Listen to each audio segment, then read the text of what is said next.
Olá pessoal, tudo bem com vocês? Olá! Mais uma vez estamos aqui para mergulharmos no Evangelho. Hoje é o capítulo 14 do livro de Lucas. Isso aí. Então vamos em frente nesse mergulho maravilhoso, libertador. Como é que tá para vocês? Deixa aqui depois nos comentários, você que assistir toda a meditação, você que tem mergulhado, você que vai assistir essa do capítulo 14 de Lucas, mas você está assistindo lá no início as de Mateus, ou você está no meio do livro de Mateus, ou acabou de concluir Mateus e está indo para Marcos, está começando Lucas, enfim, eu não sei em que parte você está da série, mas eu quero lhe encorajar, lhe incentivar e principalmente lhe conscientizar da importância de mergulhar no Evangelho. É mergulhar na mente, mergulhar no coração do próprio Deus, entender quem Ele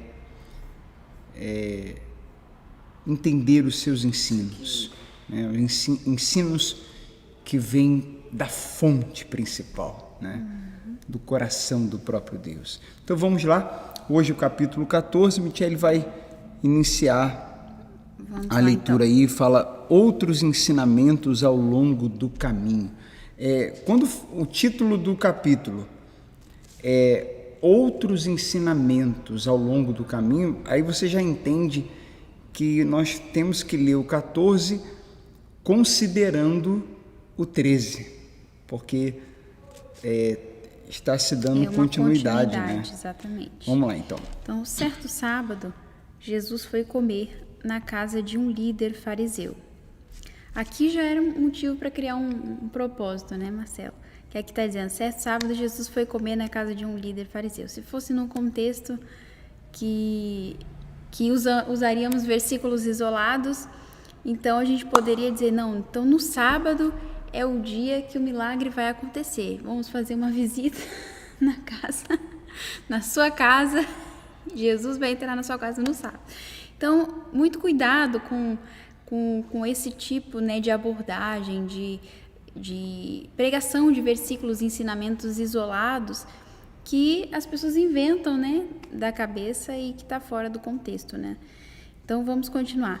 Certo sábado, Jesus foi comer na casa de um líder fariseu, onde observava atentamente. Estava ali um homem com um corpo muito inchado. Jesus perguntou aos fariseus e aos especialistas da lei: a lei permite ou não curar no sábado? Eles nada responderam.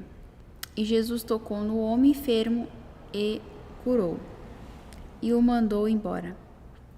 Depois perguntou a eles: qual de vocês, se seu filho ou seu boi cair num buraco, não se apressará em tirá-lo de lá, mesmo que seja sábado? Mais uma vez não responderam. Aqui ele fez essa pergunta e lá em cima ele perguntou: a lei permite ou não curar no sábado? Eles nada responderam. Depois ele pergunta quem é que, se o filho ou o boi caísse no buraco, não tiraria, mesmo sendo sábado. E de novo, mais uma vez, não responderam. Jesus faz essas perguntas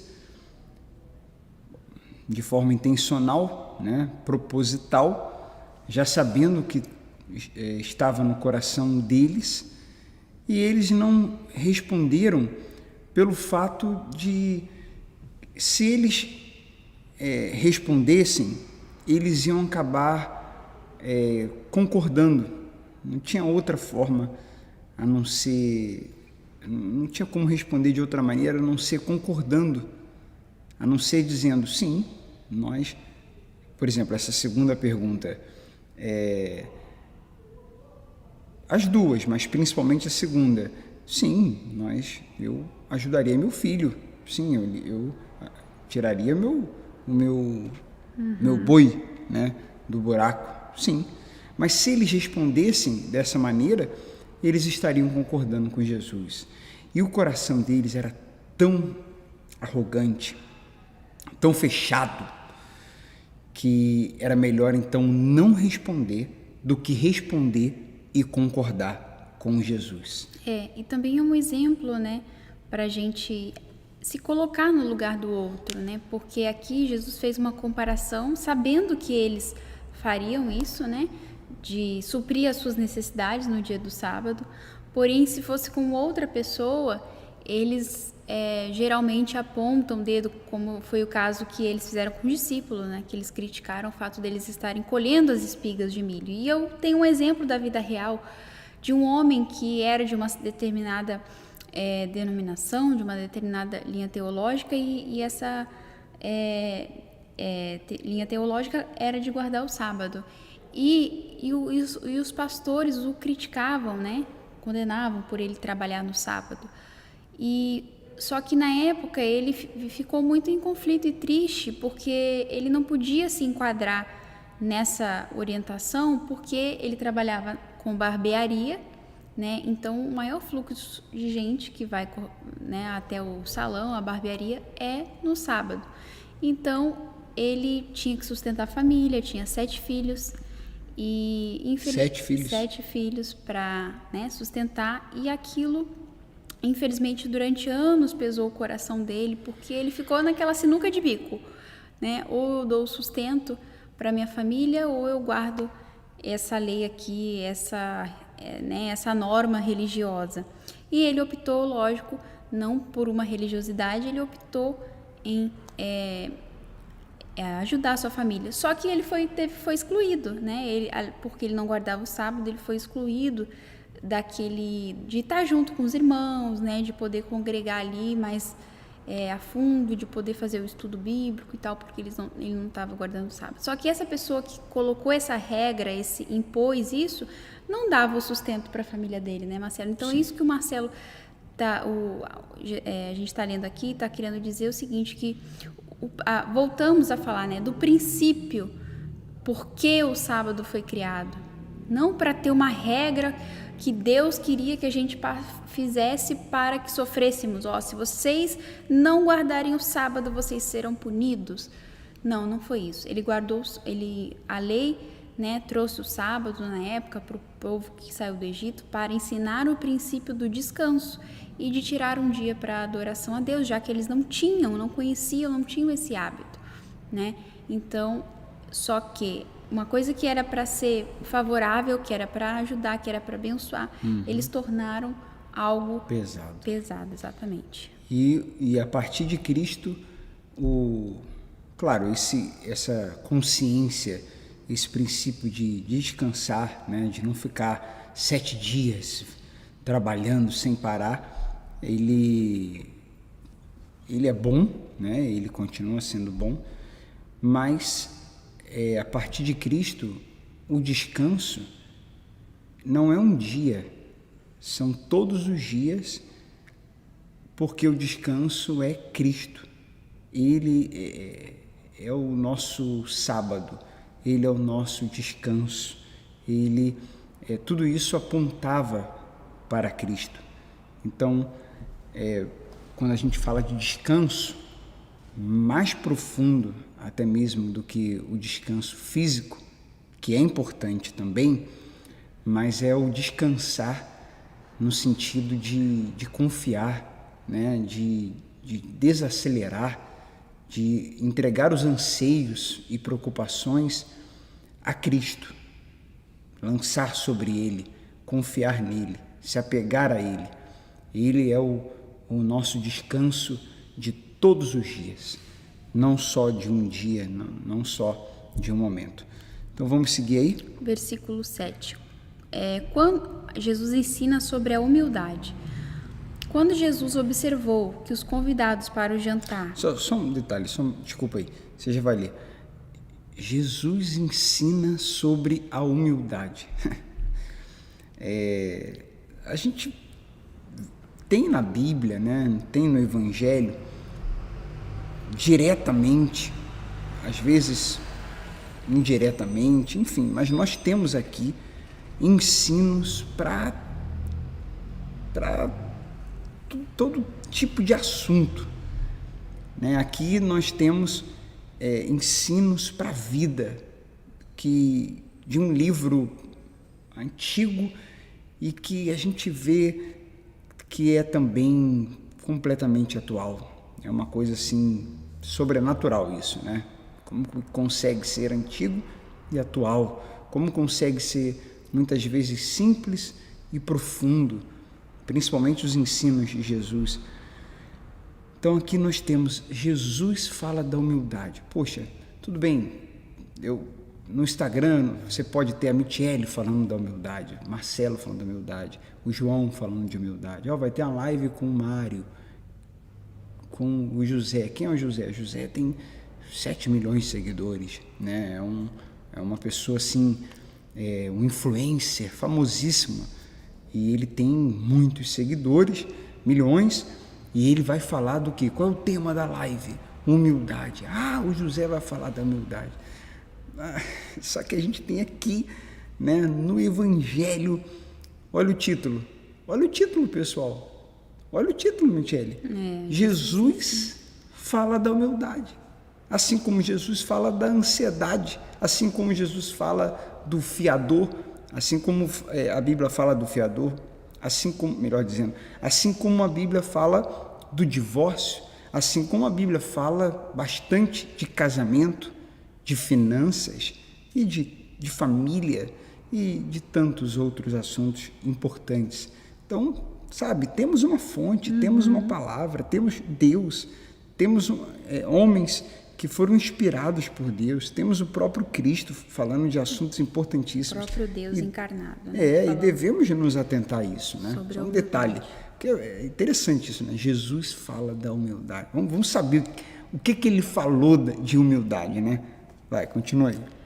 Quando Jesus observou que os convidados para o jantar procuravam ocupar os lugares de honra à mesa, deu-lhes este conselho: quando você for convidado para um banquete de casamento, não ocupe o lugar de honra.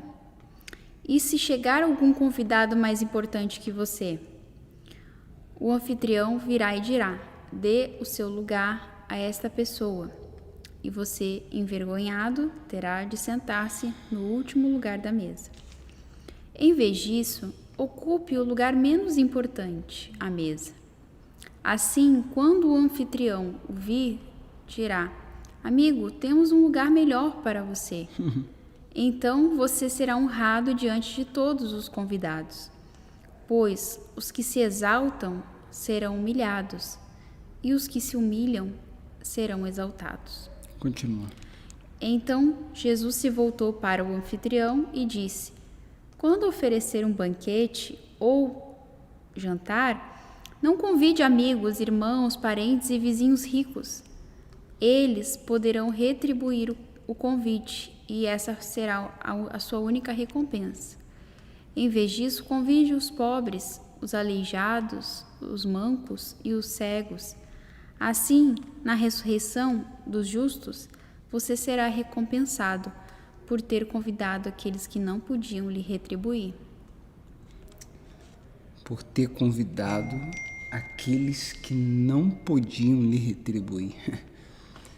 Bem, eu vejo ensino de humildade e vejo também ensino de amor aí, né? Porque claramente tá se falando também de interesse, de ganância, mas focando na humildade, como o próprio título aí, quero comentar essa parte aqui que pode gerar dúvida em algumas pessoas. Como assim? Não é para convidar a família? Não é para convidar os amigos? Não tem problema nenhum. Trazendo para os dias de hoje, não tem problema nenhum convidar amigos e familiares. Isso Jesus falou para aquele homem de forma específica, porque ali, segundo a cultura na época, tanto o anfitrião, eles estavam ali focados, preocupados com status, com a posição social, né, por uma questão social, em elevar a sua posição na sociedade, em sua reputação. Ali, tanto o anfitrião estava com essa preocupação, como também os convidados. Então funcionava assim: o anfitrião, e um detalhe que a cultura na época de honra e de humilhação era algo muito forte, muito forte. As pessoas se preocupavam muito com isso. Então o anfitrião, ele convidava gente, digamos assim, do mesmo nível social que ele, ou de um nível maior, de um poder aquisitivo maior, alguém com um status maior, ou igual ou maior, sempre igual ou maior, normalmente igual ou maior, para que depois essas pessoas pudessem também chamá-los e falar dele, e falar de como foi a festa na casa dele, e o nome dele percorresse pela cidade, percorresse aos ouvidos de outras pessoas também importantes na sociedade. E essas pessoas, elas também iam para serem conhecidas por outros, sabendo elas que ali estava só gente importante, né? Então eu vou porque não posso ficar de fora, né? Eu tenho que aparecer. E essas pessoas também iam, e depois, quando elas fizessem também, né, uma festa, ou quando elas preparassem algo em suas respectivas casas, aquele que foi o anfitrião dessa festa atual também fosse na sua festa. Resumindo, gente, havia um interesse que não era genuíno da parte desse anfitrião aqui que Jesus está citando, e havia também um interesse da parte dessas pessoas. Então era um jogo de interesses, né?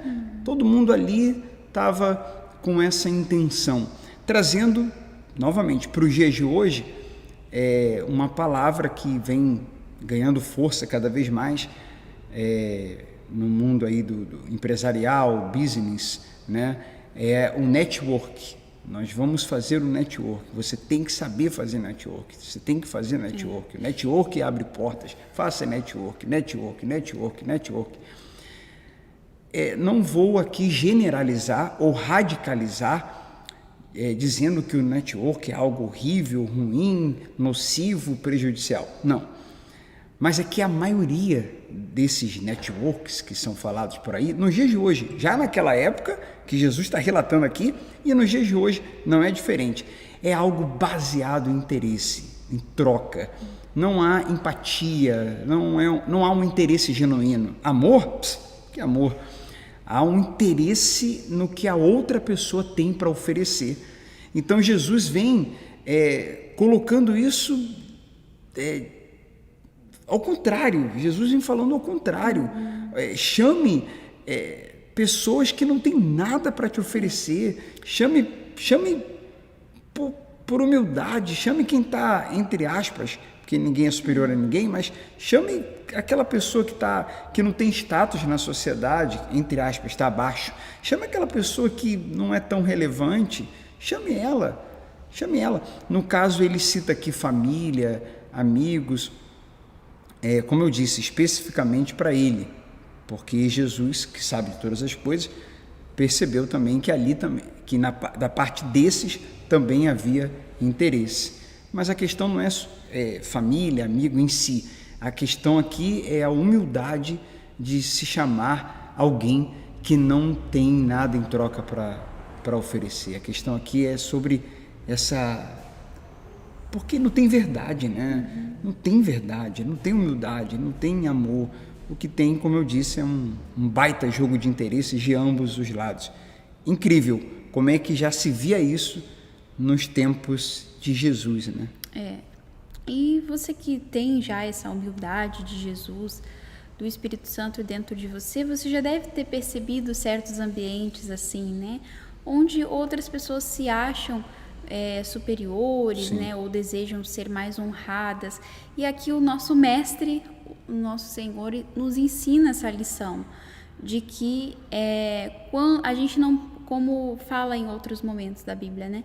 Não podemos ter um conceito elevado de nós mesmos, né? Quando formos a um determinado lugar, não achar que nós temos um direito de honra, mas manter a humildade, né, Marcelo? Porque, como Jesus falou, é melhor a gente se manter humilde e depois alguém vir e nos honrar e nos dar um lugar melhor ou nos dar credibilidade maior que a gente nem esperava, do que a gente se achar, né, se envaidecer e depois tomar um desprezo, uma humilhação ou passar uma vergonha, né? A gente vê isso. Então, mas isso até não deve igreja, até ambiente, entre aspas, de igreja. Exatamente. Sentar na frente. Então, quer dizer que é algo interno, Um lugar é de algo destaque. que eu desejo, né, ter a aprovação daquelas pessoas, né? E você não precisa ter a aprovação das pessoas por isso, né? O nosso maior querer de ter a aprovação de Deus é pelo que a gente tem dentro, né? Pela pessoa que a gente é. E as pessoas verdadeiras, as pessoas humildes de fato, elas vão enxergar e vão priorizar isso. E são as melhores pessoas que vão se aproximar de você. Exatamente. Porque a gente atrai, né, Marcelo? É justamente aquilo que nós somos. Então, se nós somos pessoas interesseiras, se nós somos pessoas gananciosas, né, vai atrair gente assim. Vai se aproximar de gente assim e vai atrair gente assim. Exatamente. Então, o mundo prega isso. Você tem que estar nesse padrão da sociedade, né? Porque aí você vai ser respeitado, porque aí você vai ser... Só que, diante de Deus, isso não significa absolutamente nada. Assim, né? como o humilde também vai atrair gente assim, né? E no culto, você me fez lembrar aí, no culto de ontem, no momento que a gente está fazendo aqui essa meditação, segunda-feira, ontem tivemos o culto, todo domingo, às 9 e às 19, culto de fé e graça, transmitido pelo Instagram, @vidadefilho.oficial, @vidadefilho.oficial.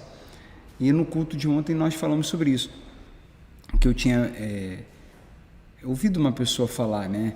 Uma pessoa que tem um poder aquisitivo alto, né? Tem muitos bens, e ela falou isso: olha, eu não fico contando, falando, dando a entender, transparecendo, ostentando ou falando o que eu tenho. As pessoas não sabem do que eu tenho, sabem muito pouco. E eu faço isso não por outro... Ele estava dizendo que ele faz isso não por outro objetivo, por outra razão, a não ser isso que nós estamos falando, para que ninguém se aproxime dele pelo que ele tem, pela condição financeira que ele tem, pelos bens que ele possui, mas se aproxime pelo que ele é. E se ali for iniciado uma amizade e for mantida uma amizade, vai ficar claro, né? Fica caracterizado, fica provado, notório, que aquela pessoa, aquela amizade, aquele relacionamento foi formado por caráter, por afinidade, pelas características que ele tem, enfim, a outra pessoa gostou e se aproximou, sem saber de tudo que ele tem economicamente. Se vai ficar sabendo depois, né? Tendo uma amizade, vai ficar sabendo, mas aí ele... É uma estratégia que ele adotou. Achei interessante isso, porque realmente, né, se a pessoa ficar sabendo de toda a condição econômica que a outra tem, pode ser que algumas se aproximem por essa razão. E como que ele vai saber? O coração de uma pessoa, na sua profundidade, só Deus sabe. Mas é possível que a gente veja com os frutos, né? Com algumas atitudes, algumas reações. Mas é uma boa estratégia, né? Para filtrar. Jesus fala aqui, né, Marcelo? É bom a gente enfatizar no versículo 14. Assim, na ressurreição dos justos, você será recompensado por ter convidado aqueles que não podiam lhe retribuir. E é importante frisar, Marcelo, porque muitos cristãos, né, nós... podemos viver como se um dia não fôssemos prestar contas, né, daquilo que Deus tem nos dado, daquilo que Ele tem confiado nas nossas mãos, porque a salvação, né, nós obtemos na nossa, na nossa, na nossa fé em Cristo, né? Somos salvos pela graça. Agora, nós temos uma missão a cumprir, né? Porque Deus nos dá os seus dons, os seus talentos e nos dá os recursos, porque tudo vem dele. Então, um dia nós prestaremos contas a Deus, né? Então, temos que ter essa consciência de que se realmente estamos levando em consideração isso, porque é algo que eu estou... eu até já falei um pouco sobre isso, é um investimento para a eternidade. Então, a gente faz coisas aqui nesse mundo terreno que estamos investindo ou não para a nossa eternidade. Perfeito. É um depósito que a gente faz lá no reino dos céus, daquilo que Deus, dos frutos que a gente produz. Porque ele diz, aquele que está em mim e produz frutos, ele limpa para que dê cada vez mais frutos. E aquele que não está, a gente acaba sendo cortado. Então, que nós possamos produzir cada vez mais esses frutos. Para a gente seguir aí, você falou de graça, eu vejo graça do início ao fim aí. Por exemplo, chega num lugar e senta lá atrás. Eu sento lá atrás. Se me chamarem, no caso da festa, né? Não estou dizendo, a gente não está aqui dizendo que a pessoa deva, numa igreja, num culto, sentar atrás. Não tem nada a ver. A gente está falando aqui de uma festa. E daquelas pessoas específicas, né? Não estamos falando que você tem que fazer... então só posso dar fé se eu chamar os mendigos aleijados. Não era isso. A gente vai continuar lendo e vai falar sobre isso. Não é isso. Tem todo um contexto aqui que a gente está explicando a intenção, né? E que lições nós podemos tirar. Se você tiver algum insight aí, tiver uma luz do Espírito Santo, um entendimento além daquilo que a gente está passando, deixa no comentário, envia para a gente no privado, coloca no grupo do WhatsApp, interage, participa. Um comentário seu de algo que a gente falou, mas falou pouco ou não falamos, e que Deus falou com você, vai nos abençoar e vai abençoar outros também que lerem. Mas aqui eu vejo graça. A pessoa senta atrás. Se chamar, é graça. Se chamar ela para frente, é graça. Então, a outra é de uma posição inferior, né? Na sociedade. Foi chamada, é graça. Porque a oportunidade também de chamar essa pessoa é graça. Assim como Deus nos deu graça. Ninguém merecia nada. A graça nivela todo mundo. A graça nos conduz à humildade, porque não é por mérito, não é de quem corre, é de quem tem misericórdia. Em outra passagem fala, não é de quem merece, é de quem crê nessa graça. E, para encerrar, é como se Jesus, para a gente continuar agora, é como se Jesus estiver resumindo tudo. Jesus vira para ele e fala: rapaz, você chamou esse pessoal só pensando em você. Eu sei. Mas eu vou te dizer uma coisa, presta atenção. Esse pessoal também está aqui só pensando neles. Você não chamou ninguém pensando nas pessoas. Você está pensando em você. Mas o pessoal também que está aqui, ninguém está pensando em você, não. Eles estão pensando neles também. Repito, um jogo de interesses. Jesus vem e coloca tudo isso de cabeça para baixo. E fala de humildade, de chamar outras pessoas, de chamar aquela pessoa que não tem nada para oferecer. Temos que aprender com Jesus. A humildade, a simplicidade. Você vai para qual lado a gente vai? No Instagram a gente abre network, é interesse, cola com quem é melhor, ande com quem é melhor e tal, ande com quem está acima. Você não pode andar com qualquer um, você é a média das 5 pessoas que você convive. Realmente, dá até para tirar algumas coisas boas desses ensinos, mas se a gente viver nessa aí, network, crescer, eu tenho que subir na vida, tudo bem, a gente pode até ir por esse caminho, só que é o caminho contrário do que Jesus ensina.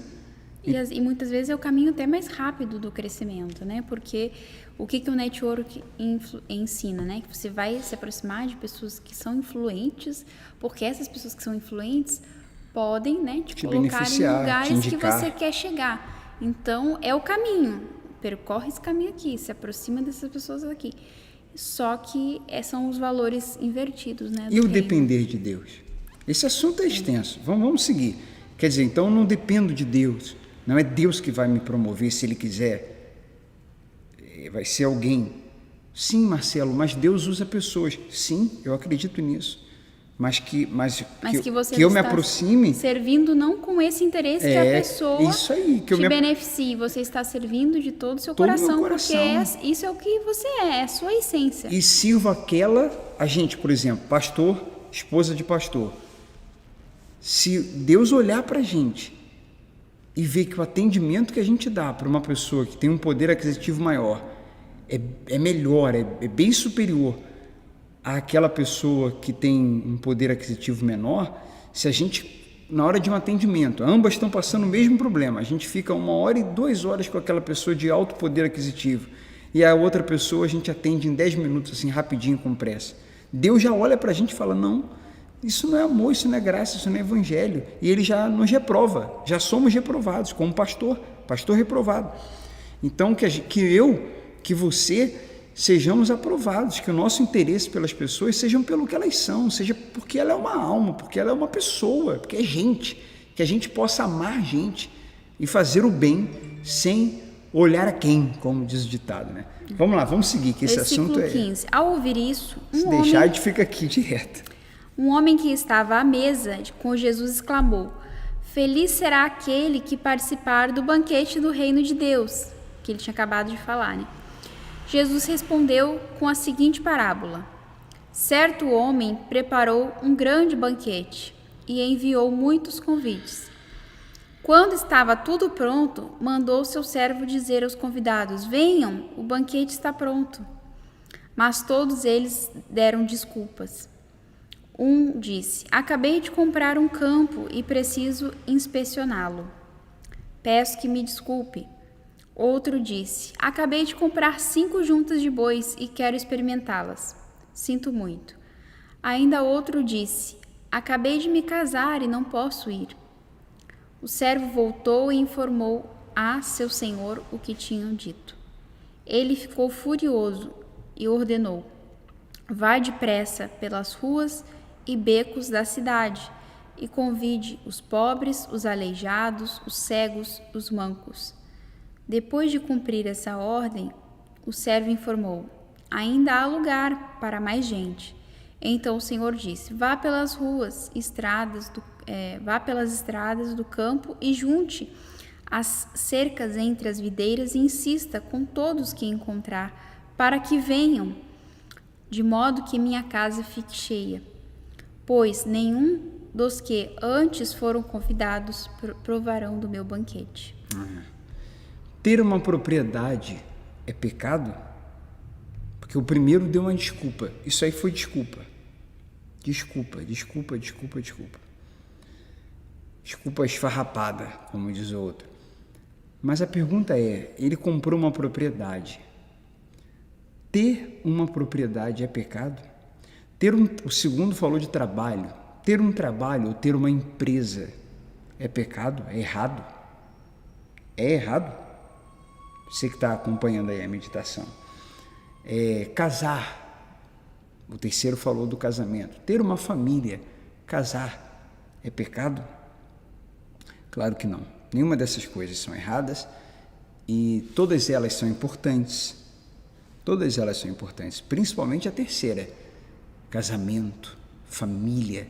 A Bíblia não apenas nos incentiva, mas nos conscientiza de lutarmos, de cuidarmos, de valorizarmos a nossa família. Mas o erro que muitos cometem, o pecado, é colocar, seja a propriedade, o trabalho ou a própria família, o casamento, acima do Senhor Jesus, acima do chamado do Senhor Jesus, do convite dele, da pessoa dele, da sua presença, do seu reino, do seu banquete. Esse é o problema. Então, não é amar menos, por exemplo, no caso da família, não é a gente sempre bate nessa tecla, não é amar menos a família, é amar como ama, amar até mais, mas não mais do que Jesus.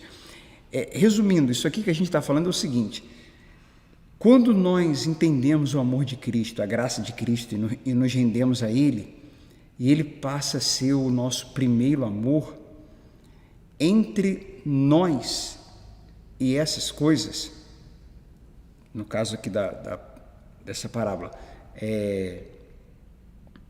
trabalho, bens, propriedade, trabalho e família. Entre nós e essas coisas está Cristo. Está Cristo. Ou entre nós e Cristo não estão essas coisas. Não há nada entre nós. Não há nada entre nós. Então, é uma questão literalmente, de prioridade. De prioridade. Quando a gente fala de prioridade, quando a gente fala de colocar Jesus em primeiro, não significa que na lista só entra Jesus. Existe uma lista de importância. As outras coisas que não estão em primeiro também são importantes. É muito óbvio isso, mas parece que muitas pessoas não entendem. Parece que não está em primeiro, então não é importante. Tudo é importante. Tudo é importante. Tudo é importante. Tudo tem o seu nível de importância. Mas Jesus é o mais importante. O mais importante. Dentre as importâncias das coisas e pessoas importantes, existe um mais importante.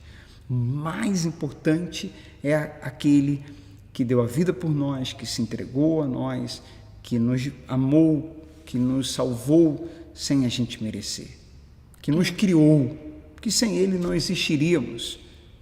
Sem Ele não existiríamos. E aqui, logo mais, ele vai falar a respeito do discipulado, né? Então, é como se fosse ali uma introdução sobre o que ele ia falar sobre o discipulado. E quando Jesus nos oferece a servi-lo, ele não é que ele esteja precisando, ou não é que ele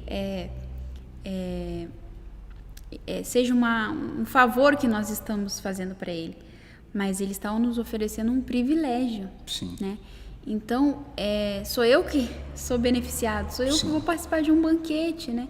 Mas é que muitas pessoas não conseguem entender a grandiosidade de ser um discípulo de Cristo, né? Então, ele estava falando justamente sobre isso, que ela não consegue entender a grandeza que é ser um discípulo dele, a profundidade que é isso. É né? que, na ela verdade, não prioriza... entende quem ele é. Sabe qual é o problema disso tudo, Michele? O problema, a raiz. Vamos falar de raiz. Vamos cavar e vamos lá embaixo. Vamos lá embaixo agora. Vamos na raiz mais profunda de todas, ou uma das mais profundas.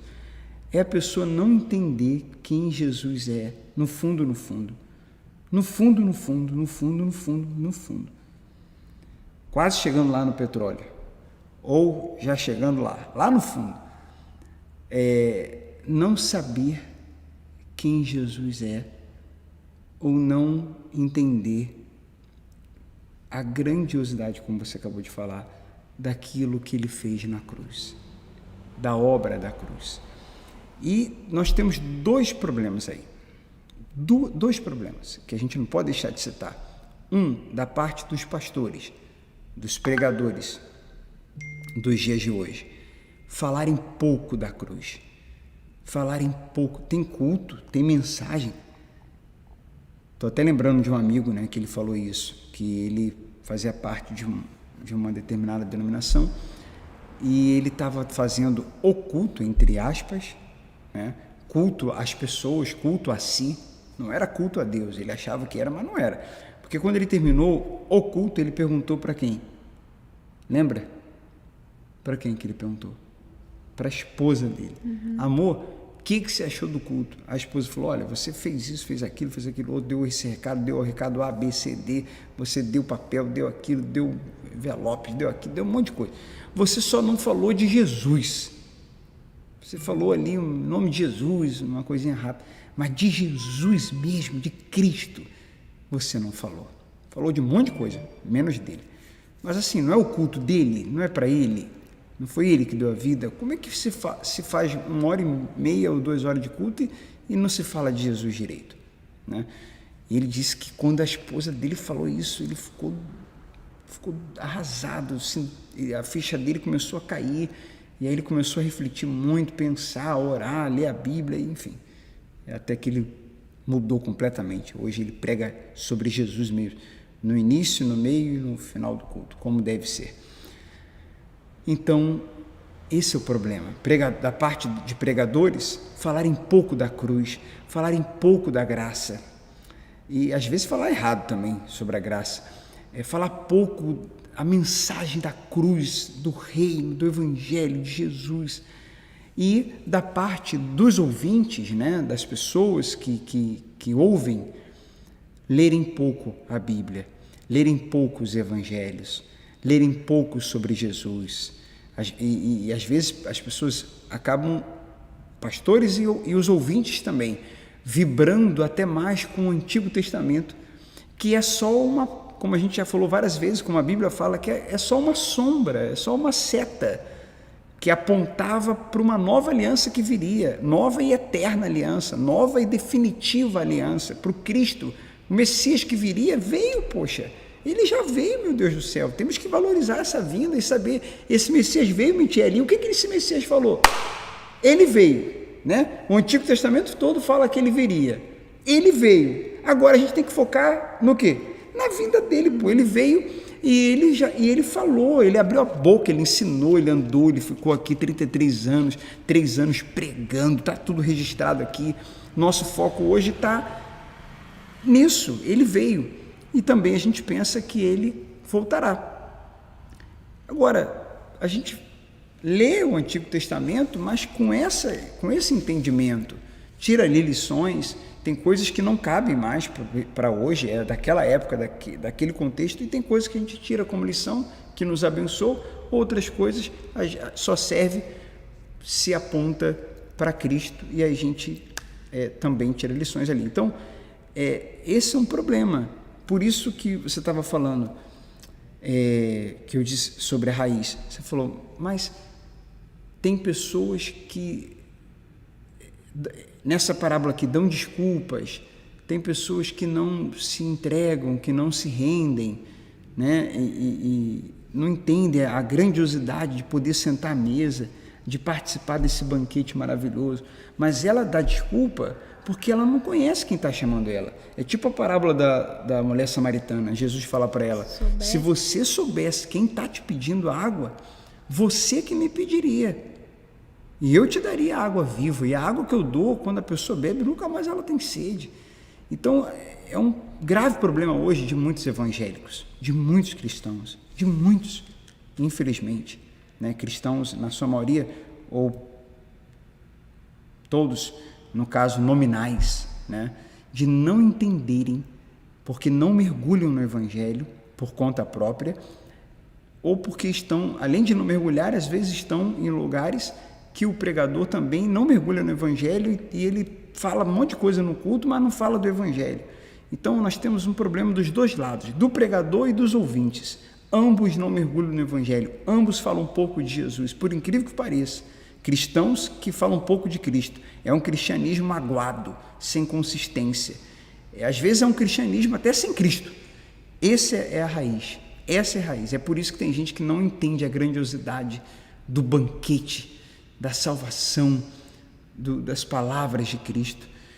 Esses dias, para encerrar, não vamos muito longe, nós fizemos uma visita até distante, num lugar longe. Fomos visitar uma pessoa que estava enferma, fomos lá com todo o amor, toda a fé, e a pessoa já, poxa, uma pessoa que a gente está orando, a gente tem um carinho por ela, né? A gente está procurando ajudar, mas olha só, gente, olha só, foi bom ter lembrado disso.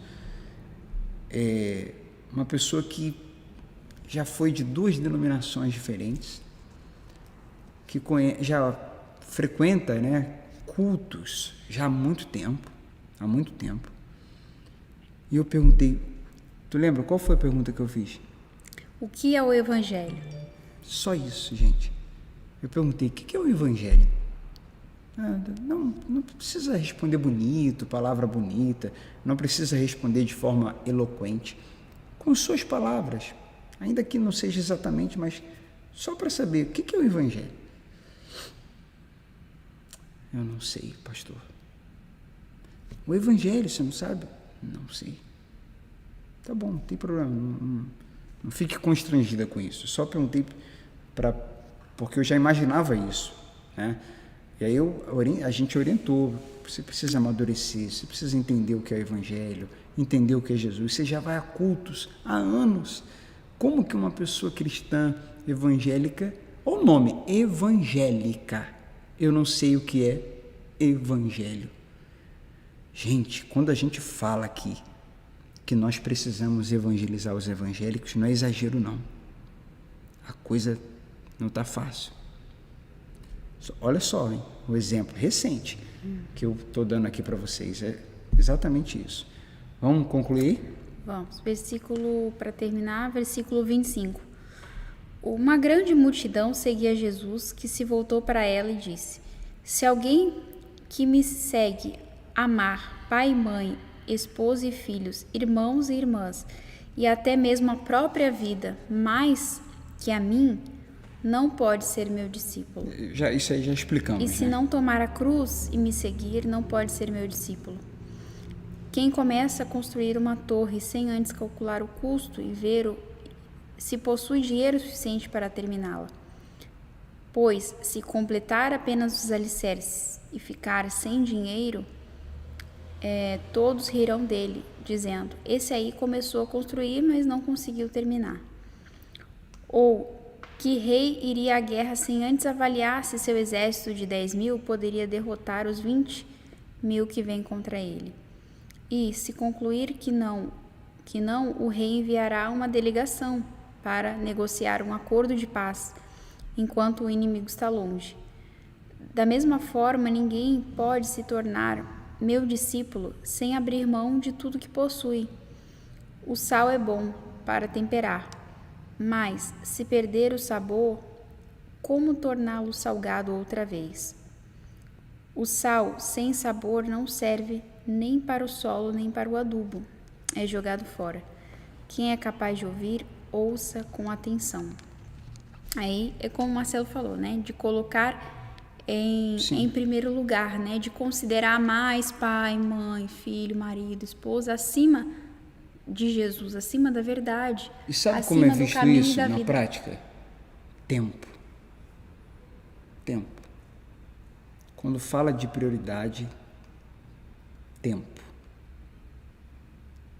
Isso, e tempo. E a questão de estar compromissado com a verdade, porque Jesus é a verdade, né? Então, como eu avalio isso, né? Se Marcelo caminha comigo, com Jesus, mas em uma determinada situação eu tenho que escolher entre a vontade de Deus, a verdade, e ele, a verdade, Jesus, a vontade dele, está acima, né? Então, o amor, a justiça, a fidelidade a Deus está acima, né? Daquilo que são a família que ele emprestou também pra gente, né? Então, é saber esse grau de prioridade, essa hierarquia, né? Digamos assim, de colocar de fato Deus em primeiro lugar. É isso aí. A salvação é pela graça, mediante a fé. Mas segui-lo custa tudo. Seguir Jesus é todo o meu coração, é toda a minha vida, é toda a nossa vida. Pela graça eu recebo, mas eu caminho com Ele, eu pego minha cruz, eu morro para mim mesmo e entrego tudo, assim como Ele entregou tudo por mim. E quando a gente entrega tudo, é aí que nós somos também totalmente, completamente preenchidos pela sua presença, né? E a gente chega à conclusão que nós não perdemos foi nada. porque Ele realmente é tudo. Então, terminamos mais um capítulo, hoje 14. Deixa aí seu comentário. Foram faladas aqui coisas bem profundas, de acordo aqui com o Evangelho, essa questão do network, essa questão do discipulado, do interesse, essa das desculpas, do priorizar, da humildade, muita coisa boa, muita coisa profunda a gente lê hoje aqui. Então, retornamos para quem está ao vivo aí na quinta, capítulo 15 de Lucas, vamos em frente, terminando Lucas, vamos para Atos, porque é o mesmo autor, né? É Lucas também. E se você está chegando agora ou há pouco tempo, não terminou lá Mateus, mesmo acompanhando a gente aqui no Lucas 15, 16, 17, 18, 19, 20, vai lá também, vai assistindo dentro do teu tempo, prioriza, tire tempo. Prioridade está relacionada a tempo. Tempo para a família, tempo para a saúde e principalmente tempo para Deus, tempo para o trabalho. Tudo isso é importante e Deus muito mais. Tempo para devocional, tempo para mergulhar no Evangelho, tempo para vir ao culto, tempo para estar com meus irmãos, tempo para falar dele. Temos que separar o melhor para Deus, né? Separar tempo para Deus, tempo de qualidade. Nem sempre está ligado à quantidade, mas à qualidade. E então separe tempo da sua semana e assista lá os de Mateus. Se você diz, Marcelo, assisti tudo de Mateus, então assiste de Marcos, até que vai chegar uma hora que a gente vai estar, você vai ter assistido tudo que já passou e vai estar acompanhando em tempo real aí as meditações, tá certo? Deus abençoe, um abraço e até a próxima. Até lá. Tchau.